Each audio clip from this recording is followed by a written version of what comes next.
రాజా, ఈ రాజ్యంలోని అమ్మాయిల శీలాన్ని ఇలాంటి పిరికివాడు కాపాడగలడని నమ్ముతున్నారా? ఇలాంటి పిరికివాడు మన రాజ్యానికి రాజైతే మాలాంటి వీరులు ఇక్కడ ఉండి ఏంటి ఉపయోగం? రాజా, తక్షణమే ఈ పిరికివాడిని రాజ్యం నుంచి బహిష్కరించండి. తన సొంత ప్రజలే తమ రాకుమారుడిని అవమానించి రాజ్యం నుండి పొమ్మని అనడానికి అసలు కారణమేంటి? యోధా రాజ్యం నుంచి వెళ్లిపోయాడా? అతను ఈ స్థితిలో ఉండటానికి కారణమేంటి? లక్షల మంది ఉచితంగా విన్న ఈ అద్భుతమైన కథను మీరు కూడా వినేందుకు సిద్ధం కండి. కైలాసవల్లభ రాజ్యంలో ప్రతి ఒక్కరూ వీరత్వానికి, ధైర్యానికి, తెగువకు మారుపేరు. కానీ రాకుమారుడు యోధా మాత్రం భిన్నం. ఎలా అంటే ఆ రాజ్యంలో యువకుల బలాన్ని పరీక్షించే శక్తి పరీక్షలో యోధా దారుణంగా ఓడిపోయాడు. ఎందుకంటే వీరులకు ఆ పరీక్షలో కనీసం 7 లేదా 8 నక్షత్రాలు లభించాలి. ఇక యోధా ఆ రాజ్యానికి కాబోయే రాజు కాబట్టి తను సింహాసనాన్ని దక్కించుకోవాలంటే ఖచ్చితంగా 9 తారలు దక్కాలి. కానీ యోధా ఆ రాజ్యంలో అందరి ముందు తలదించుకునేలా కేవలం 3 తారలు మాత్రమే వచ్చాయి. యోధాకు కాబోయే భార్య మిత్రవింద అది చూసి తనను అందరి ముందు అవమానించడమే కాకుండా తను తొడిగిన నిశ్చితార్థపు ఉంగరాన్ని కూడా మొహాన విసిరికొట్టి వెళ్లిపోయింది. పరీక్షలో పరాజయం, జనం ముందు అవమానం, ప్రేమించిన వ్యక్తి తిరస్కారం అన్నీ యోధా గుండె పగిలేలా చేశాయి. ఆ బాధలో యోధా తన తల్లి సమాధి ఉన్న చోటుకు పరుగు తీశాడు. దట్టమైన అడవిలో పాలరాయితో కట్టిన ఓ సమాధి ఉంది.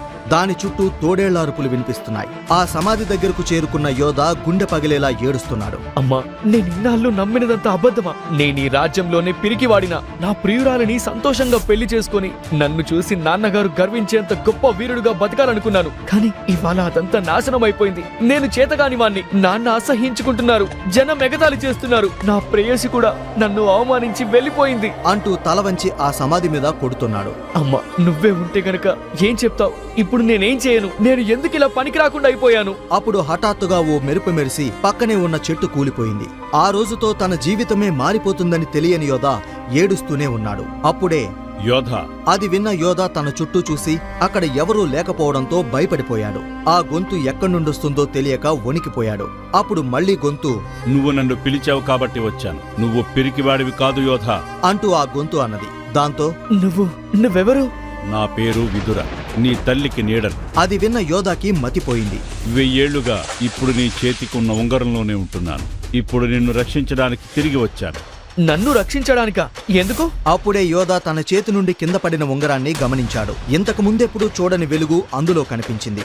ఇంతలో విదుర తన దగ్గరకొచ్చి యోధా చెవిలో ఓ రహస్యాన్ని చెప్పాడు. ఇంత పెద్ద విషయాన్ని మా అమ్మ నా నుంచి ఎందుకు దాచిపెట్టింది? ఇదంతా నిజమా? దానికి కొన్ని రహస్య కారణాలు ఉన్నాయి యోధా. దానికి ముందు నువ్వు పెద్ద ఆపదలో పడబోతున్నావు. దానికి సిద్ధంగా ఉండు. నిన్ను పిరికివాడు అన్న వాళ్ల ముందే నిన్ను వీరుడిగా నిరూపిస్తాను. దానికి నేను చెప్పినట్టే చెయ్యాలి. అయ్యా, మీరు చెప్పినట్టే చేస్తాను. కానీ మీరెవరో తెలియకుండానే ఎలా చేయడం? దాని గురించి ఆలోచించొద్దు యోధా. నా గురించి నిజాన్ని చెప్పే సమయం వస్తుంది. ఇప్పుడు మాత్రం నేను చెప్పినట్టు చెయ్యి. అలా చేస్తే నీకు మంచి జరుగుతుంది. నేను విజయం సాధిస్తానా? నా జీవితం అంతా వృధా అయిపోయినట్టు కనిపిస్తోంది. నేను రాజునవుతానా? నువ్వు 9 గ్రహాల శక్తిని సాధించగలిగితే తప్పకుండా ఏకలవ్య బిరుదును అందుకుంటావు. నువ్వు ఈ రాజ్యానికి రాజుగానే కాదు, ఈ లోకమే నీకు దాసోహమవుతుంది. కానీ దానికి ఎలాంటి అడ్డంకులున్నాయో చెప్పండి. అప్పుడు విదుర తన నిబంధనలని చెప్పడం మొదలుపెట్టాడు. ముందుగా యోధా కఠోరమైన శిక్షణ తీసుకోవాలని చెప్పాడు. తర్వాత ఓ ముఖ్యమైన ఔషధాన్ని తయారు చేయాలని కోరాడు. ఔషధమా? ఏంటది? అదే తరతరాలుగా వీరులందరూ తమ సొంతం కావాలని కోరుకునే అమృతధార జలం. అమృతధార కోల్పోయిన శక్తిని తిరిగివ్వడమే కాదు, దాన్ని 100 రెట్లు పెంచుతుంది. కానీ దానికోసం శరీరం, మనస్సు రెండూ కూడా దృఢంగా ఒకటిగా మారేలా కఠోరమైన శిక్షణ తీసుకోవాలి. అప్పుడే దాని శక్తి ప్రభావం చూపిస్తుంది. లేకపోతే అది విషంగా మారిపోతుంది. ఈ విషయాలన్నీ విదుర యోధాకు వివరించాడు. ఈ షరతులకు నువ్వు ఒప్పుకుంటే మన శిక్షణ మొదలు పెడదాం. ముందుగా విదుర చెప్పిన వివరాల ఆధారంగా ఆ అమృతధారను తయారు చేసేందుకు దట్టమైన అడవుల్లో ఉన్న మూలికల కోసం వేట మొదలుపెట్టాడు యోధా. ఎన్నో కొండలు దాటి, లోయలు దాటి దానికి కావలసిన ఔషధాలను సేకరించాడు. అవి విదుర చేతికివ్వగానే వాటికి కొన్ని రహస్య పదార్థాలను చేర్చి ఆకుపచ్చ రంగులో ఉన్న మందును తయారు చేశాడు. దాన్ని చూసిన యోధా ఆసక్తిగా, వెంటనే అమృతధారను ఇవ్వండి గురువుగారు.